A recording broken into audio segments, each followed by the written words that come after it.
The day I received my husband's diagnosis report, he suddenly installed a surveillance camera in our master bedroom. That night, I overheard his hushed yet fervent promise to the woman on the other end of the line. I won't touch her again. We sent you the login credentials for the surveillance feed. You can check anytime. I made up my mind. From now on I'll stay faithful to you. Watching his flushed face, brimming with conviction, I quietly fed his diagnosis report into the shredder.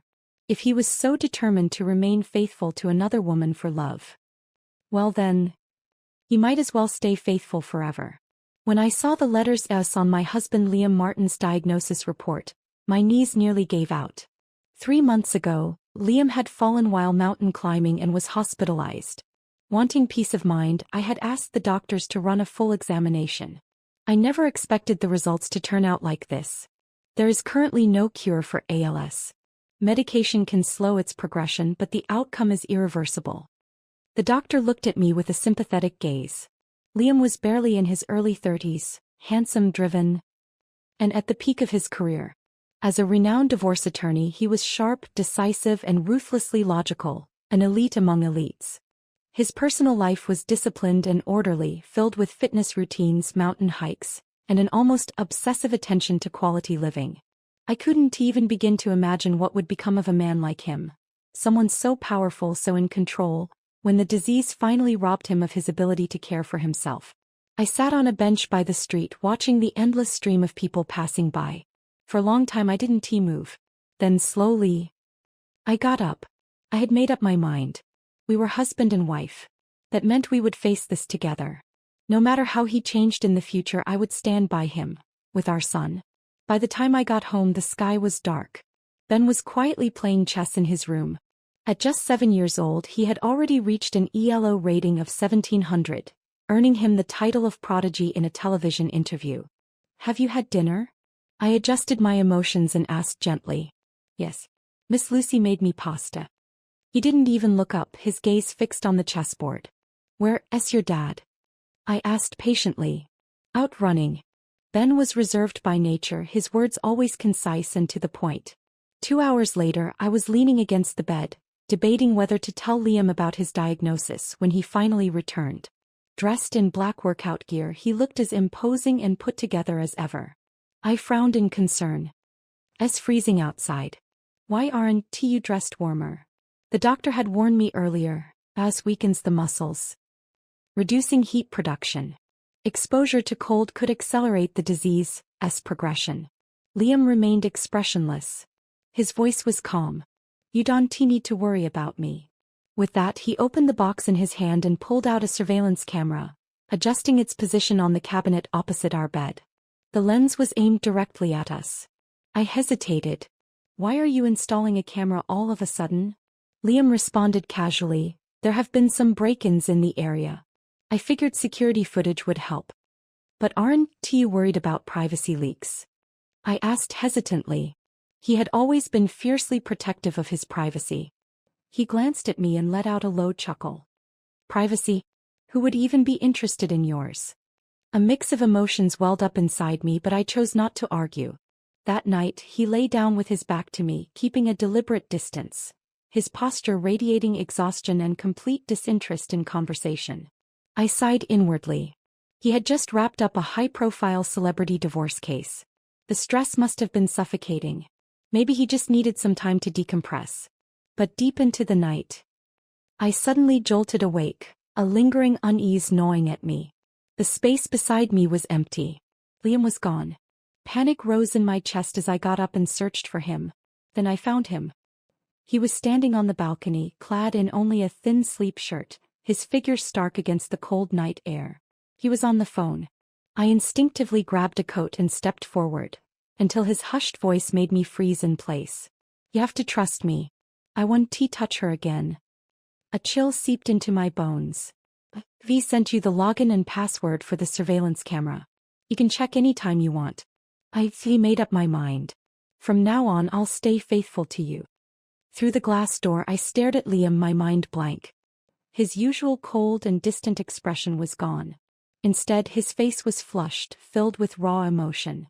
As I listened to his fervent vow, a strange realization began to settle in. For the first time I felt as if I no longer knew the man I had married. Liam had always had a high sex drive. Disciplined and restrained by day, but relentless in his demands at night. In recent years, as the pressure on him mounted, he became increasingly meticulous, measured in his words, flawless in his actions. It was as if he had locked himself into an airtight shell. The only time he seemed even remotely human was in the quiet heat of our nights together, when his breath came fast and ragged against my ear. Only then did I catch glimpses of the boy he used to be, the one who blushed when he first looked at me. The metinculation. He was the one who pursued me. The aloof and self-assured young man had looked at me with nothing but burning intensity, his voice unsteady whenever he spoke my name. I fell for him fast. Later I stayed on campus and became a psychology professor. He started as a salaried attorney and worked his way up to partner at his firm, becoming a top divorce lawyer with an annual income in the millions. In many ways, we were alike, steady in our emotions, logical, practical, always in control. We valued a refined life, believed in working toward our goals, and kept our world neatly structured. I had a stable, respectable job that allowed me to balance work and family. He thrived in his career, dominating his field. After 8 years of marriage, we were a model couple, polite, supportive, accomplished. We lived in a mansion, raised a son who was hailed as a child prodigy. To outsiders, we had a life worth envying. But 6 months ago, something changed. Liam had always had a strict nighttime routine. He would go for a run at 8, return by 9, shower, and spend 30 minutes with the family, never deviating from the schedule. Then suddenly he started leaving at 7 and coming back at 10. He would arrive home exhausted, take a shower, and go straight to bed, quietly eliminating family time altogether. I asked why his runs were taking longer. His lips pressed into a thin line before he replied, voice neutral. The cases have been complicated. I think better when I'm outside. Mental labor could be just as exhausting as physical exertion. I understood. Then, at some point, he lost interest in sex. I thought it was the stress. Afraid of bruising his pride, I never mentioned it, but I worried. I worried so much that when he fell and was hospitalized, I urged him to take time off to recover, and insisted the doctors run a full medical exam. But now, looking back, it seems I had been asking the wrong questions all along. I lay back in bed, staring up at the ceiling, my eyes wide open in the dark. His words just now felt foreign. His expression had seemed even more unfamiliar. And yet, after enduring 2 crushing blows in a single day, I found that curiosity, overwhelming, relentless, had drowned out the sorrow and anger I should have felt. I needed to know. Who is she? What kind of woman could unravel Liam, the cold, logical, self-possessed Liam I had known for years, and reduce him to such an unguarded, reckless mess? I wasn't the type to hesitate. I would find out. That night, I waited until Liam was deep asleep before carefully slipping his phone from his grasp. I scrolled through his call history and found the number he had dialed at midnight. Something clicked in my mind.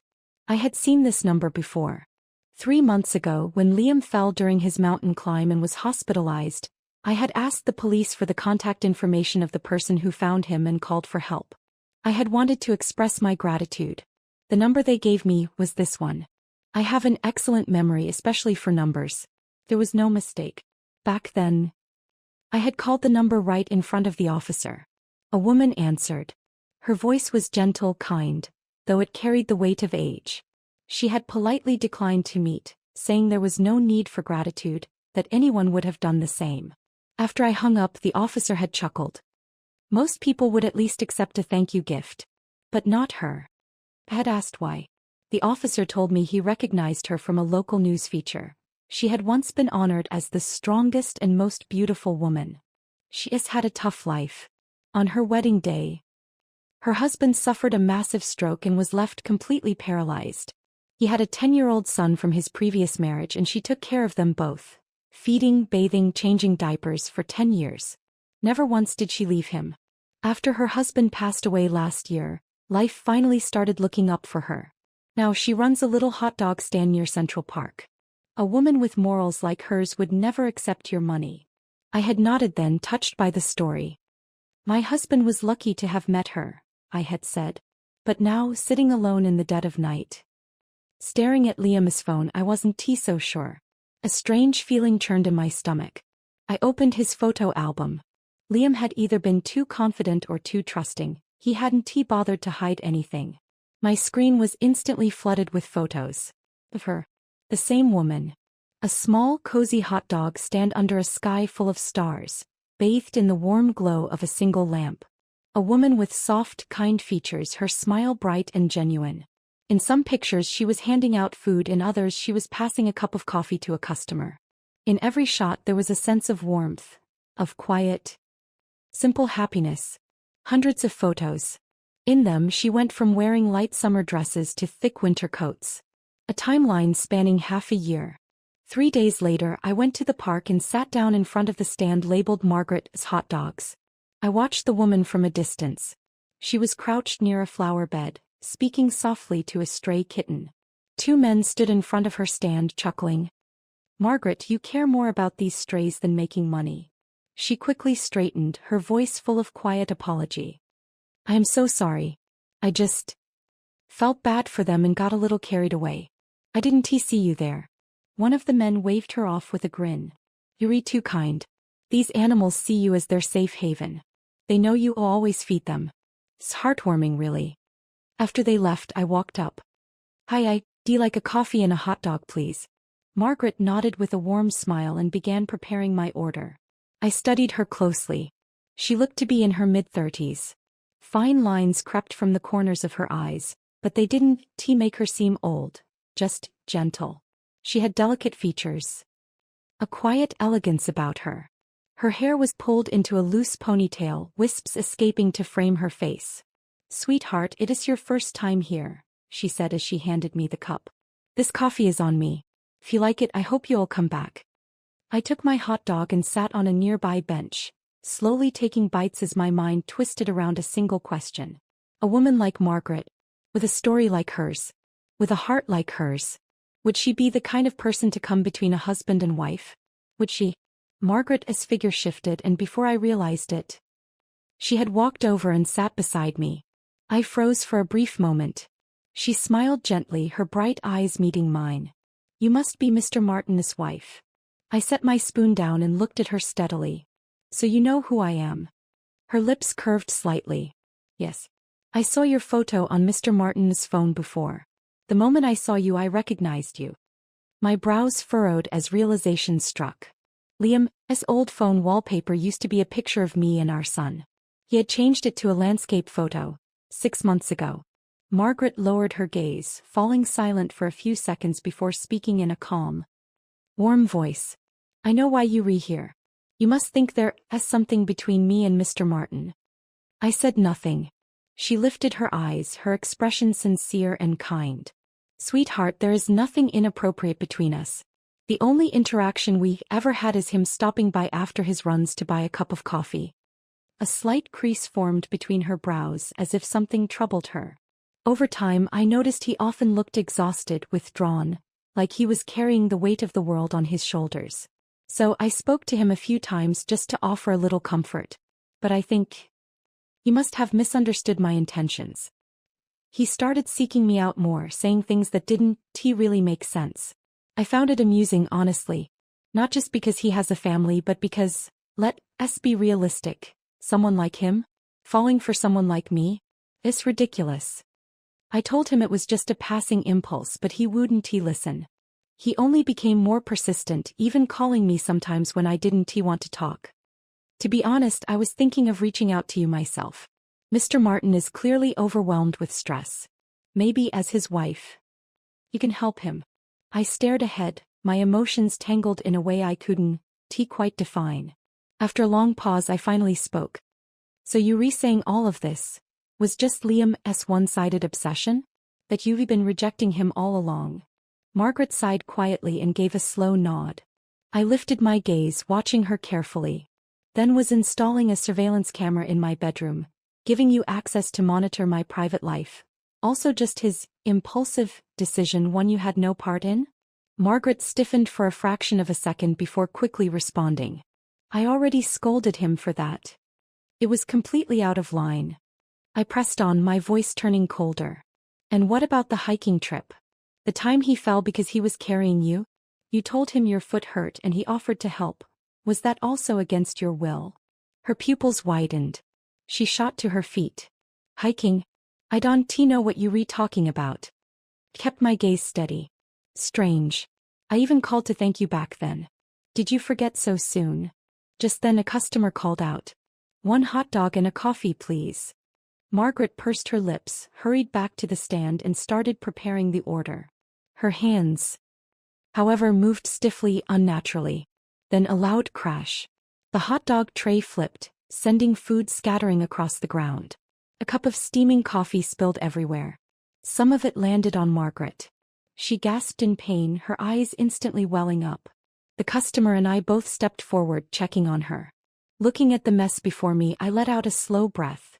I bought an ice pack to help her with the burn, then turned to leave. But just as I took a step, I am sorry. I stopped. Turning back, I saw Margaret standing there, eyes red, her voice trembling with quiet sobs. I am sorry, she repeated, her hands clutching the counter. I did keep the truth from you. That day I was upset about my stepson getting into a fight. Liam happened to be there and said a hike might help clear my mind, so I agreed. Then he fell. I panicked, called for an ambulance, but I didn't dare meet you. I was afraid you'd misunderstand our relationship.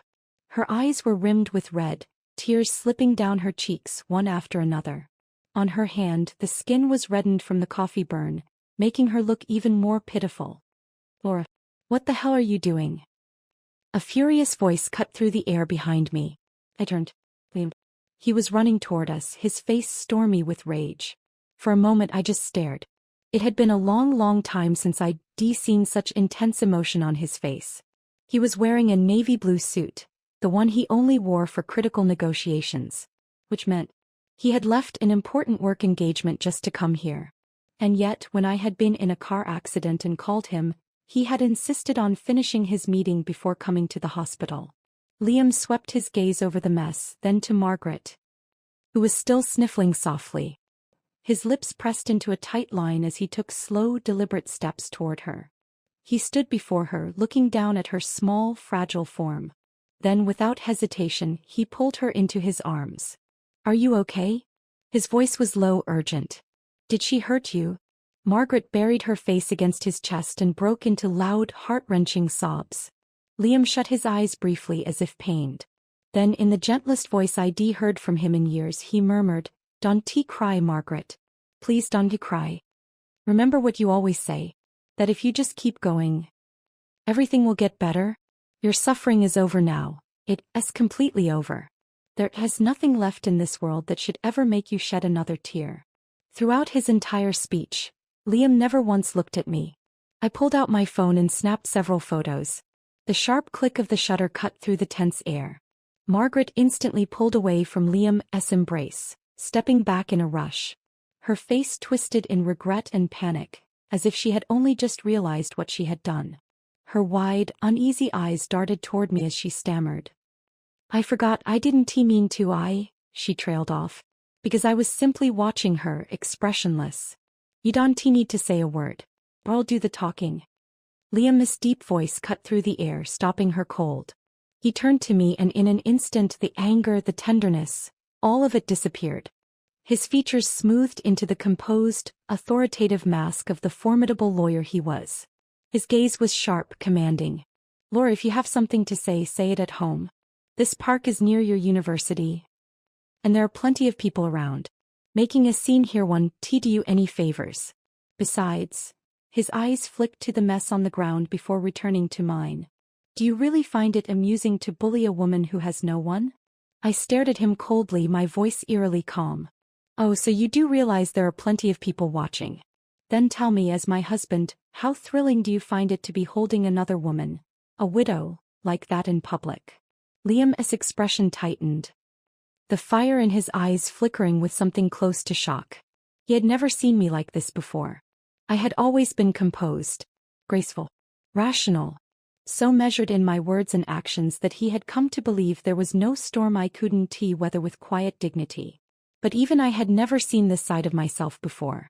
I turned away from him and looked at Margaret, who had been quietly gathering the fallen items from the ground.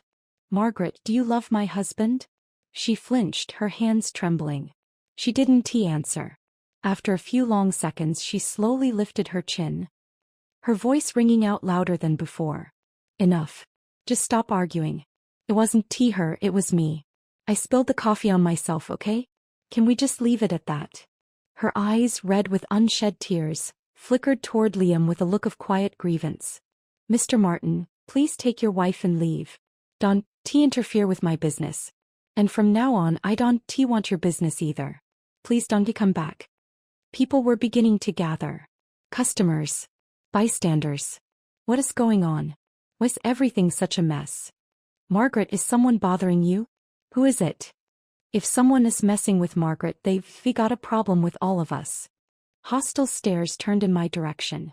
Liam's expression darkened as he grabbed my wrist, dragging me toward the parking lot. I tried to shake him off, but his grip was firm, unrelenting. I had no choice but to follow his pace. As we walked, a group of students passed by, a few of them carrying basketballs. One of them recognized me and waved with a bright, cheerful smile. Mrs. Martin, hello. I smiled back, nodding politely. Hello. I yanked my hand free as soon as we reached the parking lot and strode toward my car without a word. The trees blurred past my windows as I drove down the highway. And finally, the tears I had been holding back spilled over. I gave myself 30 minutes. 30 minutes to be angry, to grieve, to accept, to compose myself. Then I turned the wheel and headed for the bank. Liam and I had a joint family account. All our salaries, bonuses, and investment returns were deposited there. When we first opened it, he had smiled and said, "You always complain that I don't express love enough. From now on, this account is yours to manage. My only job is to keep putting money in. Consider it my way of making sure you and Ben are always taken care of. Does that count as love?" Over the years, the balance had accumulated to over $8 million. But when I arrived at the bank, the teller frowned in confusion. "This account has been frozen due to a loan default. You weren't aware." A chill spread through my limbs. "When did this happen?" I asked slowly. 2 months ago. 2 months ago. Liam had just been discharged from the hospital. I had been bedridden with a high fever for a full week after exhausting myself taking care of him. So while I had been delirious with fever, he had been busy making his first move, securing his advantage for the impending divorce. I let out a sharp laugh, the irony almost absurd. On the drive here, I had actually regretted being too impulsive at the park, thinking I should have planned my retreat before showing my hand. But it turned out he had already been plotting against me long before I ever realized there was a battle to fight. When a man's heart changes, his cruelty knows no bounds. By the time I got home, night had fully settled in. Liam was sitting on the couch in his loungewear, sipping coffee, his expression as calm as ever. He glanced at me, then spoke. "I sent Ben to my mother. Let us settle this tonight." I sat down, watching him in silence. He exhaled slowly before continuing. "I was planning to wait a little longer before bringing this up. After all, despite everything, I still wanted you and Ben to enjoy this life for a while longer. But since you decided to make a scene today, I suppose there is no point in delaying anymore." Then, without a flicker of hesitation, he said, "Laura, I've fallen in love with someone else. Let us get a divorce." I was perfectly calm. I even smiled a little. "Liam, can you tell me, what is it about her that made you throw away 10 years of marriage? What made you betray your wife and son?" He frowned slightly. "If you insist on an explanation." After a brief pause, his voice softened into something almost wistful, almost reverent. "For years my job has forced me to witness the ugliest sides of marriage. I lost all faith in love, in relationships. But when I met her, I realized there are still people in this world who love purely, who give everything simply because they believe in it. She spent the best years of her life caring for a man who was never even truly hers.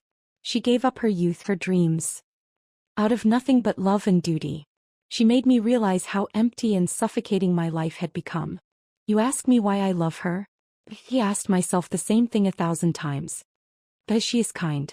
Because she is strong. Because life tried to break her but she fought back. Because on every cold night she handed me a cup of coffee. His voice trembled slightly, his expression raw with emotion, so much so that he seemed moved by his own words. The room fell silent. Then after a long moment, I let out a quiet, mirthless laugh.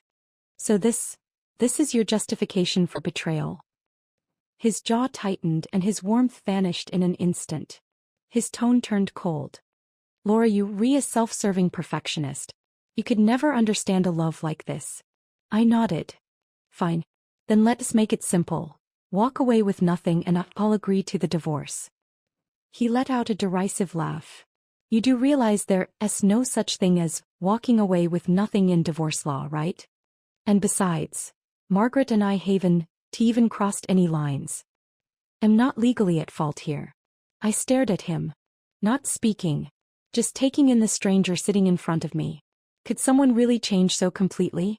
Could love turn to indifference so thoroughly that it was as if they had swapped souls overnight? Liam must have guessed what I was thinking because his brows drew together slightly. Don't look at me like that. Feelings fade. Divorce is a natural outcome. When I was lying on that mountain waiting for rescue, I realized I don't want to waste my life being afraid to love. Even if it means being hated, even if it means facing judgment, I want to live for myself for once. Laura, don't forget what I do for a living. I have plenty of ways to make this happen. The only question is whether I choose to use them on you. A low chuckle escaped me. Not use them on me? Haven't you already? Freezing the accounts, making sure I have nothing to my name. How poetic, really. What a noble and pure love story you two have. Liam mit my Geich. Utterly unfazed. So you checked the account. That is fine. It's just a precaution, to keep things from getting messy. Have already drafted the divorce agreement. The money and Ben stay with me. You get the house, but the remaining mortgage is yours to pay off. Considering our financial contributions, I say this is more than fair. Before he could finish, I picked up the glass on the table and hurled it to the floor.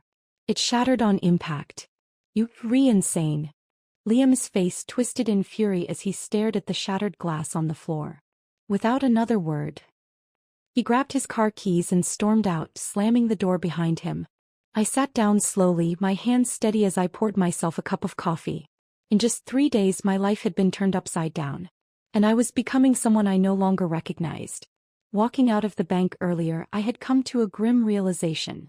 Liam, the man I had once trusted, had finally turned the very legal tactics he had mastered in countless divorce cases against me. I was probably worse off than most women in my situation. Not only had I been betrayed, but I had been betrayed by a man who was a professional at it.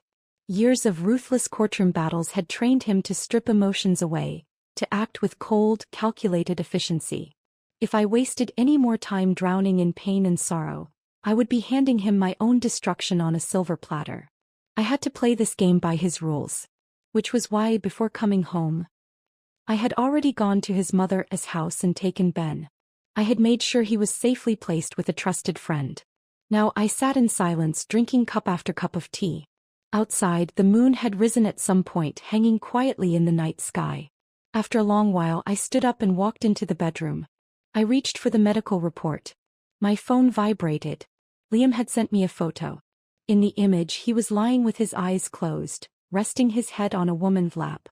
Their fingers were tightly intertwined. Beneath the picture was a message. Since you never cherished him, I have no reason to feel guilty anymore. It was your actions that finally gave me the courage to say yes to him. It was both a declaration and a taunt. A woman who had survived the worst life had to offer, someone who had clawed her way out of despair, would never be the naive, pure-hearted soul Liam believed her to be. She had deliberately spilled that coffee. She had deliberately called out to me as I was leaving. And she had deliberately made sure Liam arrived in time to see it all. Liam was sharp enough to navigate legal loopholes, but he was blind when it came to reading people. Men are pathetic. I whispered to myself as I fed the diagnosis report into the shredder. As the last piece was torn apart, a quiet calm settled over me. Yes, I knew exactly what I was facing. A most beautiful, kind-hearted woman. And a renowned, ruthless divorce lawyer. But this battle, I would fight it to the very end. The divorce was inevitable. But Ben and the money, they were mine. And more than that, I would make sure these two soulmates stayed tied together for the rest of their miserable lives. Even in death, they wouldn't be able to break free. I rejected Liam's divorce agreement outright. As a seasoned divorce attorney, he would never want his own divorce case to go to court. That would mean he had failed to negotiate, failed to take control, an embarrassment to his professional reputation. I wasn't in a hurry. Well, maybe I was. But definitely not as much as they were. In Liam's eyes, Margaret was this untouchable, virtuous figure. If she made any real advances before they were officially together, that perfect, self-sacrificing image would be tarnished. So she had to play her part, hesitant but yielding, reluctant but ultimately moved. And at the right moments she had to step forward as the voice of morality and virtue. As for Liam, he definitely wouldn't risk doing anything that could legally paint him as the guilty party during such a crucial time. Which meant the two of them could do nothing but wait. The most he could do was steal moments with her under the guise of his night runs, stopping by her little stand for a hot dog and a whispered conversation. I cradled my warm cup of tea, watching the snowflakes drift past my window. The doctor had warned me, us patients needed to stay warm and avoid red meat, as it could accelerate the disease's progression. And yet, every night, Liam stopped by Margaret's stand. Sometimes he ate one. Sometimes two. After a week of living at his office, he came back. I was sorting through old belongings when he walked in, his face cold and silent as he headed straight for the bedroom. Minutes later he emerged, dragging a suitcase behind him. He glanced at me before speaking in an icy tone. I was planning to leave the house to you. But given your attitude, I see no reason to be generous. Legally, our main shared asset is this house. The bank account is frozen. So, do you plan to sell it and split the money? Or will you be paying me my half directly? I tossed an old photo album into the box and let out a short laugh. What is wrong? Margaret got her eye on this place. Liam scoffed. Not everyone is as obsessed with money as you are. Margaret has never once asked me for anything. Don't insult her. Then something caught his eye. His brows furrowed as he stepped forward and picked up the photo album from the box. What are you doing? Throwing out trash, I replied calmly. He started to snap. But then his anger stalled. Because he recognized this album. It was filled with our college memories. The ones he had taken, the ones from when we first met, from when we fell in love. I used to keep it locked in a safe, saying we would cherish it when we were old.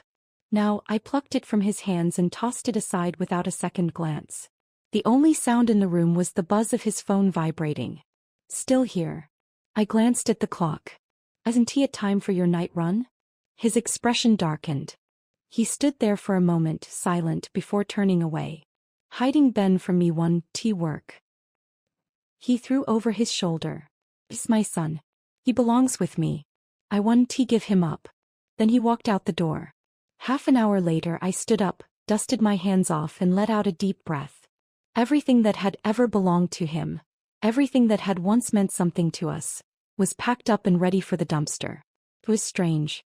For something I had once treasured, our entire history together barely took up a single box. Just as I was about to throw it all out, my phone rang. A young man's voice came through the receiver. This is Evan. You were looking for me. I sat across from the young man, watching as he lazily chewed his gum. Purple hair, a lip ring and a defiant stare. He had the air of someone who thought the world owed him nothing and he owed it even less. But if you looked closer, he was wearing a thin hoodie in the middle of winter. The cuffs were frayed, the zipper had been clumsily stitched together with black thread, likely by his own hand. I got straight to the point. Yuri Evan? Margaret's stepson. He barely lifted his eyelids to look at me. Saying nothing. I pulled out a stack of cash and placed it on the table. My husband wants a divorce because of her. I need your help. Deal. He snatched up the money in one smooth motion. His immediate agreement caught me off guard. You don't even need to ask for details? You believe me just like that? Why wouldn't I? He muttered, still chewing his gum, completely indifferent. I mean, she raised you. Oh, please. Evan spat out his gum, his expression twisting with mockery. Raised me. More like she relished playing the role of the selfless saint in front of everyone else. I studied him carefully and pulled out another stack of bills. Without hesitation he swept that up too, then continued. I started learning piano at 4. My dad saved up every cent he could for my lessons. One day she donated all of it to the Red Cross. When the reporters came, she told them, other kids can even afford food. I should help the ones who truly need it. You know how my dad died? Bed sores. Infections. She took care of him. But only enough to look like she was taking care of him. So yeah, I am not surprised your husband got sucked in. She always manages to hook a few suckers. But someone as rich as your husband? That's a first.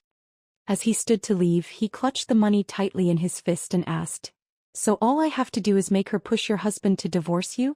That is it." I nodded. That is it. Done. Divorce alone wasn't enough. It had to happen on my terms. So I planned for both angles. The next day, as snowflakes drifted gently through the air, I returned to Margaret's hot dogs. Margaret was on her knees in the snow, tying the shoelaces of an elderly man with a cane. Passers-by cooed with admiration. Any man lucky enough to marry you must have done something right in his past lives. Margaret stood up, her face tinged with embarrassed humility. Oh, come on now. A woman like me? Who would even want me? Then she turned and locked eyes with me. Her face paled instantly.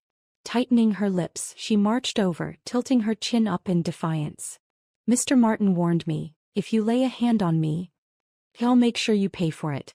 I cast my gaze downward briefly before looking up again, my face contorted with barely contained rage.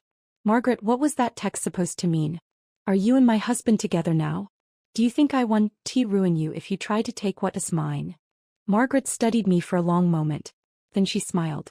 A slow, knowing smile as if she had been expecting this. Shaking her head, she sighed softly. You know, I always thought you were so elegant, so untouchable. But now that I see you up close, you no different from every other bitter, desperate wife throwing a tantrum. She gazed at me with warmth, with pity. We see the world through the lens of our own hearts. Yes, I accepted him. Because when a man places his heart so tenderly in your hands, what woman wouldn't be moved? Mr. Martin is an exceptional man. He carries immense pressure, yet he gets no warmth at home. You never appreciated him. But don't mistake me for someone like you. I may have accepted his feelings, but I would never cross that line while he still has a wife. I am who I am. If he comes, I'm here. If he doesn't, I'm still here. That's all there is to it. I scoffed, my voice sharp and biting. Oh please. Drop the act. You're after his money and we both know it. Otherwise, why would he be fighting me for assets in this divorce? She gave me an amused smile, shaking her head as if I were a foolish child. Everyone knows money is the one thing I care about least. If I wanted wealth, I could be married into it a dozen times over these past 13 years. The only thing that moves me, she placed a hand over her chest, is sincerity. My laughter was cold, dripping with mockery. Oh really? Then why hasn't he divorced me yet? If he truly loved you, he wouldn't be hesitating. The only explanation is, money matters more to him than you do. Her serene, saintly expression faltered ever so slightly. I pressed forward. If he truly loves you, let him leave with nothing. If he is willing to walk away penniless, then I'll believe he is sincere. Margaret's jaw tightened, her lips pressing together as she took in my words. A long, tense silence. Then she looked me dead in the eye and said, "And if he does?" I spread my arms, raising my voice dramatically for the watching crowd.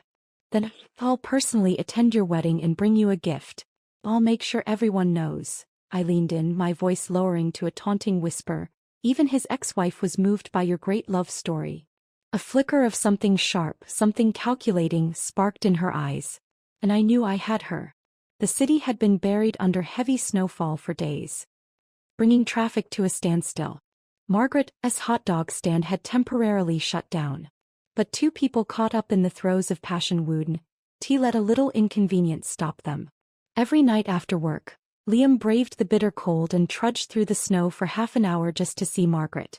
And somehow the effort, the difficulty, the struggle, only made their meetings feel more precious, more intense. Liam sat at her dining table while Margaret busied herself, tending only to him.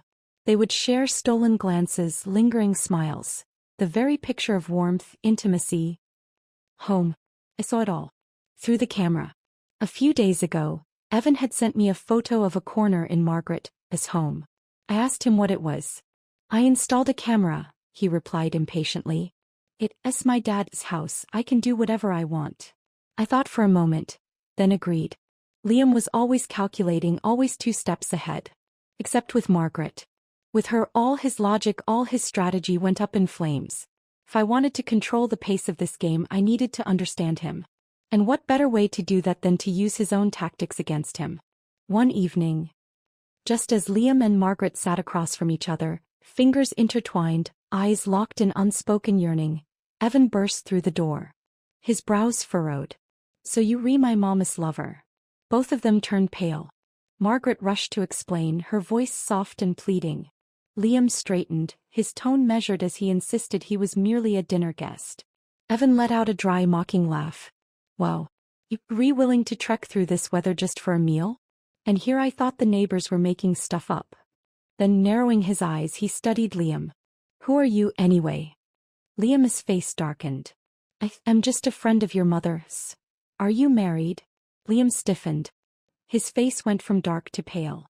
"I'm getting divorced soon, so, damn." Evan yelled. "So you are cheating on your wife with my mom? Get the hell out. What kind of scumbag seduces a widow?" He lunged forward as if ready to throw a punch. Margaret shrieked, grabbing his arm in a panic. The front door was wide open. Neighbors had gathered, watching the spectacle unfold. "Margaret, don't let yourself be fooled," someone called out. "Nowadays con men know how to act. Remember that guy a few years ago? The one you thought was just a generous donor? His wife showed up and exposed him for the liar he was." Margaret forced a smile, hurrying to explain that Liam was just a friend, that Evan had misunderstood. After that night, Liam stopped visiting daily. Even when he did come, it was secretive, hurried. The two of them grew more desperate, more lovesick, gazing at each other like star-crossed lovers torn apart by fate. Meanwhile, I sent Liam a revised divorce agreement. A few hours later, his response came in, "Not happening." Then one night, I watched through the camera as Margaret turned to Liam, her eyes glistening. "I am leaving this city." Liam froze. "What? Why?" Margaret lowered her gaze. "Evan's grown up now. It's not appropriate for us to keep living together. This city isn't my home. I have nowhere to stay. My aunt arranged a marriage for me back in my hometown. He a widower, a little older, but for someone like me I don't really have a choice. No." Liam's voice snapped like a whip. "A man like that good enough for you." Margaret bit her lip. "But you have a family." "Mr. Martin. I refuse to be a homewrecker. Let's just end this. Maybe we were never meant to be." Liam's expression darkened. "Margaret, wait for me. You know I want to let you be a mistress. The divorce will happen. But you don't understand, if I rush things, I'll lose too much. I just need time." Margaret abruptly stood up, her voice trembling. "You're a divorce lawyer. How can you not even get your own divorce? You make millions a year. Why does the money even matter? I don't care about your legal games.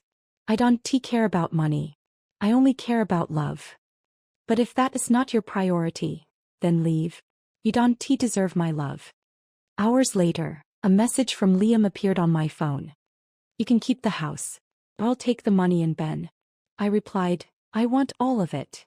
Liam's response was instant. "Don't push your luck." I smirked as I typed, "Then we wait." Liam didn't return to Margaret's house for days. Then finally one night he showed up. Margaret had just stepped out of the shower, her damp hair cascading over her shoulders. She wore a delicate, almost sheer nightgown, her face carefully arranged in cold indifference as she poured Liam a drink. She refused to speak to him. But she moved deliberately, leaning forward just enough, bending just slightly lower than necessary. Liam's gaze was locked on her, helplessly enthralled. At one point he reached for her hand, she recoiled as if burned. "What do you take me for?" she gasped, her voice shaking with indignation. "Mr. Martin, this is the last time you will ever see me. I'm leaving next month. Don't come here again." That night, Liam sat in silence for a long time. And then, another message from him arrived. "The house and money are yours. Ben stays with me." I hesitated for a moment before replying. Ben should decide for himself. Liam's response was swift. "Fine. Your words. Don't go back on them." I stared out the window at the sky, now crystal clear after the storm. A strange tightness settled in my chest. I wasn't entirely confident about Ben's choice. At 3 he had a photographic memory. At 5 he started learning chess. By 7 he had earned the title of prodigy. He had always been different from other children, never throwing tantrums, never seeking comfort. Though I cared for his daily needs, he was never particularly attached to me. As a psychology professor, I had looked up cases similar to his. Children with highly developed cognitive functions often lagged behind in emotional needs and expression. To Ben, relationships seemed transactional.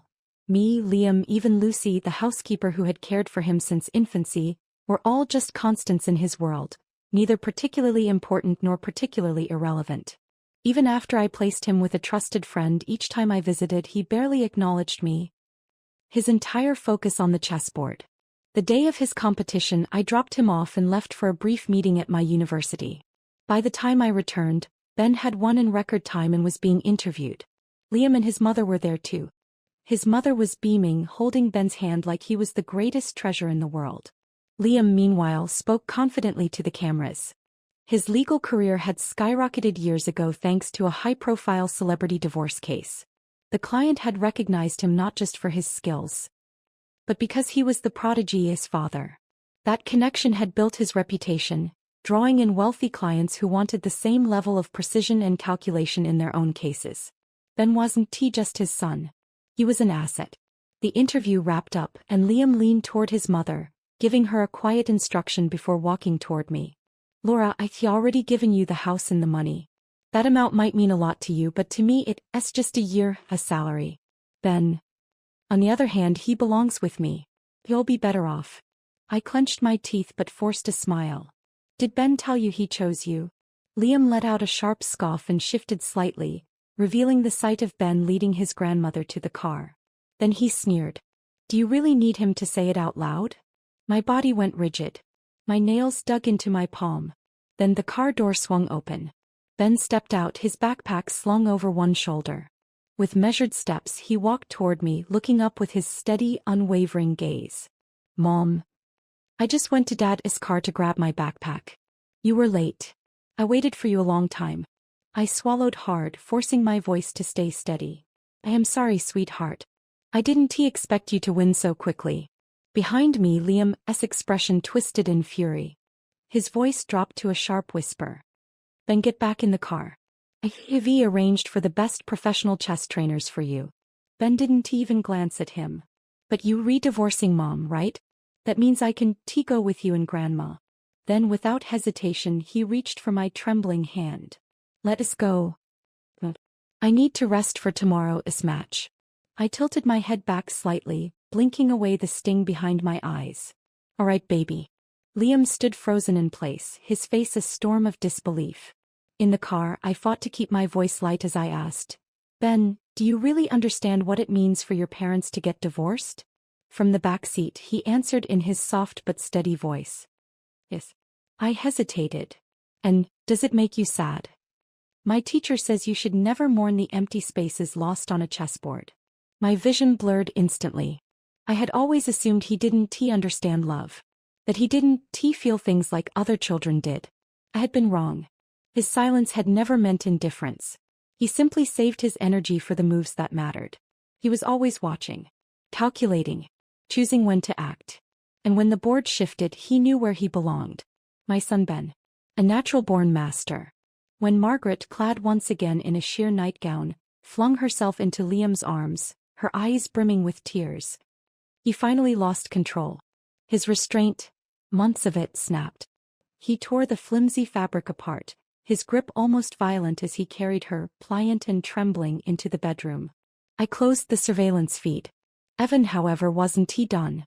Your husband has been in that room for a full day and night. Want me to bust in and catch them in the act? No need. Seriously, this is your chance to humiliate them.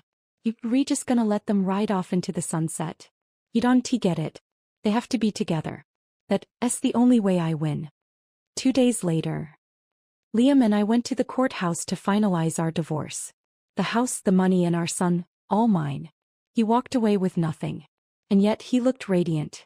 Of course he did. He had spent months denying himself. Now, having finally indulged, he was walking out of this as a man reborn. As we stepped outside the courthouse, he cast me a cold, disdainful glance. Laura, do you really think you've won? Next year my firm is expanding. We're bringing in new partners, doubling our size. My earnings will skyrocket, meaning the money you fought so hard to take from me? Not even worth a year of my income. And Ben? He is young now, but one day he'll realize who can truly provide for him. You think you can keep him from me forever? Then just as he finished, his knee buckled. He collapsed onto the pavement. A few passers-by turned to stare as he scrambled back to his feet, confusion flickering across his face as he looked down at his own legs. I watched him in silence. Then I smiled. Congratulations. That is, if you live long enough to enjoy it. His brows knit together. He opened his mouth as if to say something, but I had already turned and walked away. A few weeks later, Evan took his revenge. In the middle of one of their earth-shattering bedroom sessions, he barged in with a group of friends, camera flashing. Liam was caught completely off guard, half-dressed, completely exposed. Evan raised hell, snapping photos and shouting obscenities. Liam had no choice but to hand over the last $300,000 of his savings to keep them quiet. Margaret, weeping, told him they had to get married immediately. Not just a quiet wedding. No, it had to be grand. People will talk. Liam, I can't have my reputation destroyed. We must do this right. With no other option, Liam put up his firm's equity as collateral and took out a loan. Part of the money went toward buying Margaret a small house. The rest? A lavish wedding. The wedding of the year. The day before the ceremony, Margaret sent me a message. Laura, does our bet still stand? The smugness practically oozed from her words. I replied, of course. The morning of the wedding, the local papers ran a headline. Renowned divorce lawyer walks away with nothing. All for love. It sparked endless discussions. I overheard the conversations myself. That the woman who was once the most beautiful, strongest woman? She finally overcame her struggles and found true love. Exactly. And they did things the right way. He left his marriage first before pursuing her. There's nothing to criticize. Still, the ex-wife must feel a bit bitter, right? Bitter? Are you kidding? If I were her, I'd be thrilled. She got the house, the money. And she got rid of a man who didn't love her anymore. Sounds like a win to me. Honestly, if a divorce attorney willingly gave up everything for love, what else could it be? And so, when Margaret, standing under the golden glow of the chandeliers, wiped away her tears and spoke those fateful words, if you just hold on, everything will get better. Thunderous applause erupted. Every guest, every spectator. Everyone rejoiced in their pure and noble love story. Including me. 6 months later. I was driving Ben to a chess tournament when we got stuck in traffic near the hospital. That is when I saw them. Liam and Margaret sat on the edge of a flower bed by the road, clutching medical report envelopes in their hands, their faces blank with shock. Suddenly, Margaret shot to her feet, shrieking, "The results are the same. No mistake. Why is my life so miserable?" Then wailing, she turned and ran. Liam didn't move. Didn't even lift his head. He just sat there, staring at the ground beneath his feet, as if the earth itself had betrayed him. Moments later, Evan appeared. He stormed over, grabbed Liam by the collar and threw a punch. Liam crumpled to the ground without resistance. "Didn't you promise me 10 grand a month? You're 2 months behind. Are you trying to make me release those pictures and videos?" Evan roared. Liam slowly pushed himself up, wiping the blood from his mouth. His voice was low, almost detached. "I don't have money anymore. Do whatever you want." Evan's eyes narrowed. "No money? You're the boss. You get profit shares. Who the hell are you trying to fool?" Liam tilted his head back, gazing at the sky with eerie calm. "I'm sick. Buzz. The moment my partners found out, they pulled their investments. The value of my remaining shares barely covers my debts. I can't work anymore. I have no income." Evan stared at him in disbelief. "You telling me you completely broke?" Liam let out a quiet, bitter laugh. "If I were healthy, this wouldn't even be a problem." But he didn't finish his sentence. Instead, a single tear slipped down his face. At that moment, the backseat window of my car rolled down. I turned my head. Ben was staring out at the scene. Then his voice rang out, "Dad." Liam flinched.